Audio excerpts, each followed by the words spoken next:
Part 2, people, about how I built a plumbing business. So what here now? I've told you that I've registered the business on Companies House. I'm going to tell you about when I started to build a website, which I used Wix, and building or putting together my business Google page, which is here. Lovely picture of me. You didn't see any of the reviews, but hey. Anyway, this business Google page, yeah, is like one of the first things which gave me a good digital footprint. And you need that to be online. That's how people are going to find you. But I thought to myself, nah, I need a website. We're in whatever year we was in. So I put together a little website and I had my first customer from South London. I was so excited. I was just like, how did this person find me? But I think they found me through my social media, and I was so gassed. I took a picture of the road and it was near Clapham Common, I remember. A lady as well. And I find, even as a young man, yeah, a young black man in London, yeah, the first people to book my services was a black woman. I've always had nothing but black women and my black queens appreciate my business, what I do. So I don't take a second to shout them out now, because all of them lot is queens. Big yourself up, never small yourself up. Society, yeah, but we up. Shout out to my mums, my queens, and the people who support the black businesses, yeah? Because that's the first thing I've got to say. I wanted to always make sure that I had a good representation of myself when I brought myself to online, yeah? So I made sure that I had good pictures, good images. I knew what I was talking about, and I made the description in detailed into what we was doing as a company. And that's something that I had to put on the About Us type of thing. So I learned more about learning or writing down the services what I was providing. So I learned more about writing down the services what I was providing as an engineer. It was necessary, right? And how is people going to learn more about me unless they know, unless I tell them, right? So I had to do that. So I started to do that. It took time. It was a process, making sure I got the right type of pictures, good quality images. And during that time, I had started embarking on my social media building, let's say. Building on Facebook, building on Instagram. That was my two main platforms, Facebook and Instagram. Facebook is where I got my first ever advert for Nest Pro thermostat. If you remember, you remember. It's such a long time ago. But that kind of built me in the beginning when it comes to social media campaigns, right? So the first campaign I do is for Google. You should know Nest Pro is owned by Google, right? Great, kudos, happy, excited. While I'm still building myself as a plumber and still trying to put my name out there, I've just got this one job over South London, doing this job. I'm gassed because it's all for me. Previously, I've worked for other people, but it was never like just for myself. So that was like a self-achievement, which I pat myself on the back today still about that. The next thing I'd done was got myself a logo t-shirt. And this moment was like, it's really coming together. Because yes, I've registered the business, got the website, but having the physical t-shirt in my hand made me think to myself, wow, I'm here now, you know? All this writing down stuff on paper, realizing to myself what I need to do, thinking to myself, can I do it? You've got a physical plan in front of you, but doing it is a whole different story. Like, you need it on paper. I'm a visual person. I needed what I had to do to be on the paper like this, to say, okay, you need to do this. And doing them one at a time.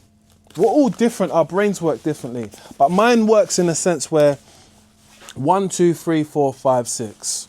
Yeah? Easy. We keep it just like that. So I done that, and what I learned from it was by having a website and a digital footprint, yeah, it's not guaranteed that you're going to get any type of work. You need to create traffic which comes towards your work. How do you get this traffic? Traffic comes from different places. You have to have backlinks. You have to have this, that. It's just, it started to boggle my mind. So, after the first year, I probably took the website down.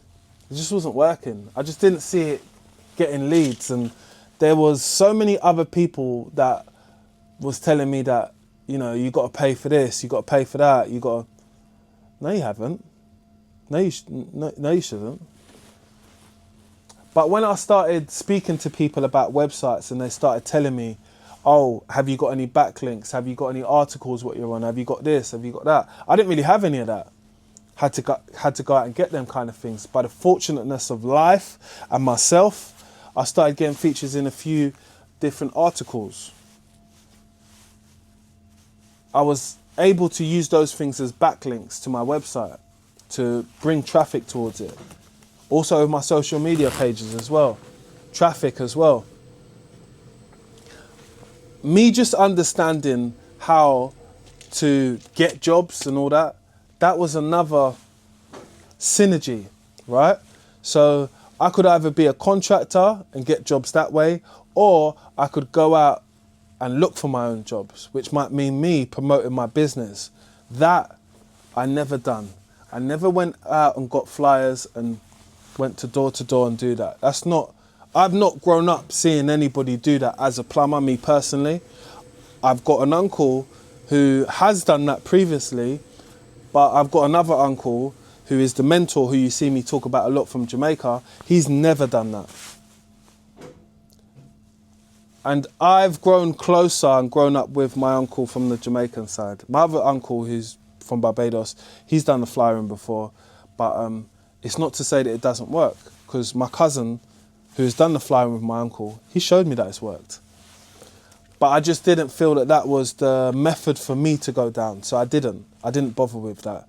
Again, I feel this is kind of all like a personal thing when it depends on where you're going with your trajectory of your business. My business is registered in Hatton Garden, so me going around and putting flyers in people's doors and all that, I just didn't see that being a good thing to be doing. Not because I just thought it was a waste of time, I just thought,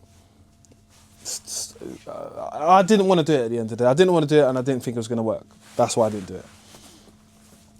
What I started to do was build my social media presence and my digital footprint on the Facebook and on the Instagram. Instagram allowed people to come and find me and contact me, and by within the first 2 or 3 years having 2,000 or 3,000 followers, I was also getting jobs coming through while people seeing the content, what I was doing, and understanding that it was a bit of an advert. It was a bit of a way for me to promote myself. It was a bit of a way for me to put myself out there when people can see what I'm doing. So it was like a eureka moment where it started to click for me. I'm saying, oh, boom. If I start doing this, if I do more videos like this, people are going to see it and they're going to ask. It worked. I started building and making some money off it. I built and made enough money to possibly pay for a high-end website, which was over like, at that time, this was like probably about 8 years ago, 9 years ago. If I paid for a high-end website at that time, maybe $2,000 or something like that. But what always baffled me as a tradesperson is that I'm always going to have to pay someone for this upkeep of this website. That I wasn't on.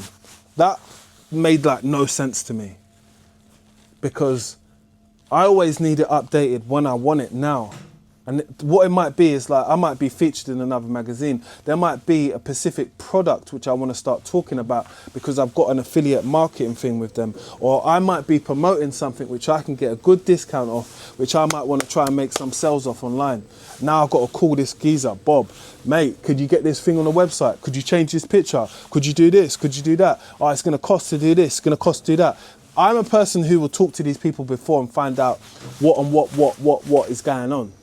Once I find out what stuff's going on, guess what? We doing maths, we calculating this stuff. It ain't gonna work out. It's not gonna work out, I'm not gonna do it. I'm not gonna waste my time. So I didn't, I kept on building on the social media. And that's where it comes to our next episode, which will be episode 3, where I'm gonna be talking about branding and my identity of just standing out from just being an average plumber. Make sure you like, share and subscribe. Drop a little comment. Tell me that you watched number 1. Come over and watch number 2 and get ready to watch number 3. Subscribing is part of the content, yeah? And that's something what I want you guys to do. Commenting is like the currency on YouTube. So I would ask you to do that if you found any help within this. And I'll see you on the next upload. So let's get it.